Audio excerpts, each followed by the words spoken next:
Quando se pensa em João Batista, a primeira imagem que vem à mente é a da água, do batismo. Mas a mensagem mais urgente dele, na verdade, era sobre fogo. Vamos mergulhar no que esse fogo vindouro realmente significava e por que esse alerta, feito há 2000 anos, talvez seja bem mais próximo da nossa realidade do que a gente imagina. Bom, nosso caminho vai seguir 5 etapas. Primeiro, o alerta chocante de João. Depois, vamos decifrar o que significa o machado na raiz. Em seguida, a gente reinterpreta o famoso batismo de fogo. Aí vemos a solução prática que ele propôs e, por fim, a separação final entre o trigo e a palha. Então, para começar, João não chegou com palavras mansas, não. Ele abriu sua pregação com um confronto direto, bem impactante. E o alvo dele era bem específico: a elite religiosa da época, aquela que se sentia totalmente segura na sua posição. Vamos tentar imaginar a cena. A elite se aproxima, talvez esperando um tratamento especial, e a saudação de João é esta: raça de víboras, quem vos advertiu para fugir da ira vindoura? Uma acusação assim, na cara, que quebrava completamente as expectativas. Olha, com essa única frase, ele estava basicamente demolindo a ideia de que a linhagem garantia a salvação. Ele os desafiava a não confiar na herança. E isso, claro, nos leva à pergunta central: o que exatamente era essa tal ira vindoura da qual eles precisavam fugir com tanta urgência? E o aviso de João não era algo vago, sabe? Pelo contrário, ele foi surpreendentemente específico sobre o prazo desse juízo. Para isso, ele usou uma imagem muito poderosa para indicar que a coisa era para já. Aí a pergunta natural que surge é: ele estava falando de um fim do mundo distante, sei lá, daqui a milhares de anos? Ou de algo muito, mas muito mais próximo da realidade daquelas pessoas que o ouviam? E a chave para entender isso está na palavra grega original que foi traduzida como vindoura. A palavra é melou. E melou não significa um futuro distante e incerto. Significa algo que está prestes a acontecer, na iminência de ocorrer. Para reforçar essa urgência toda, ele usa uma metáfora que é impossível de ignorar. O machado não está a caminho, ele já está posto na raiz das árvores. Ou seja, o juízo não era uma ameaça futura, era uma realidade presente batendo na porta.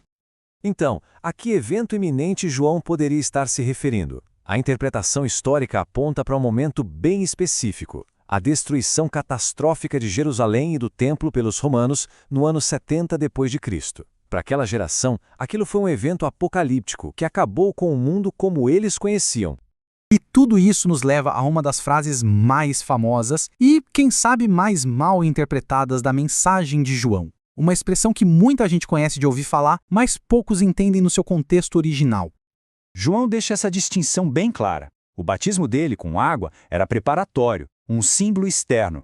Mas o Messias, que viria depois, traria um batismo de natureza dupla, com o Espírito Santo, para a vida, e com fogo, para o juízo.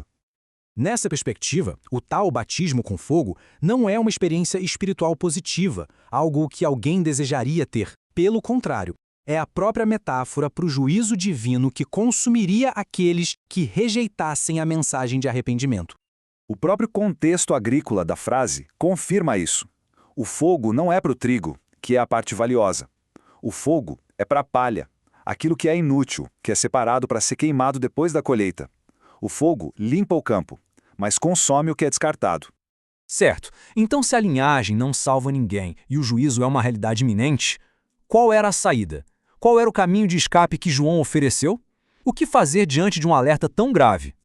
As pessoas que estavam ouvindo, sentindo o peso daquelas palavras todas, fizeram a pergunta mais lógica e humana que se poderia fazer. Tá, mas e aí? O que a gente deve fazer?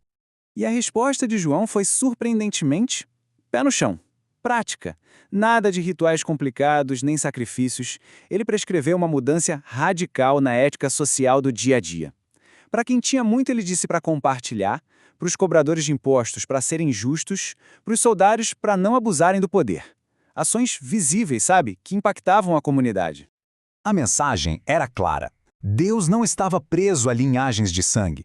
O verdadeiro sinal de arrependimento, o que realmente importava, não era o sangue que corria nas veias. Era a justiça que se manifestava nas mãos e no jeito de tratar o próximo. E tudo isso nos leva ao clímax da profecia de João, a separação final. Aquela imagem poderosa que resume todo o alerta dele e mostra o resultado de escolher ou não o caminho do arrependimento. A imagem da colheita se completa aqui.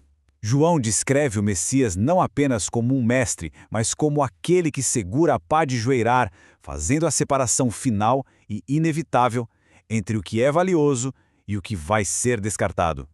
Este quadro aqui resume bem toda essa mudança de perspectiva. A ira vindoura deixa de ser um fim cósmico, distante, e passa a ser um evento histórico concreto. O batismo com fogo se torna um símbolo de juízo, não de poder espiritual. E o caminho para a salvação, bom, deixa de ser por linhagem e passa a ser por uma vida eticamente transformada. No fim das contas, a grande lição da mensagem urgente de João é esta. O arrependimento verdadeiro não é um ritual que se cumpre uma vez e pronto. É uma revolução de caráter que se vive todo dia. Uma mudança interna que inevitavelmente transborda em ações externas. E assim, a pergunta de 2000 anos atrás volta para nós.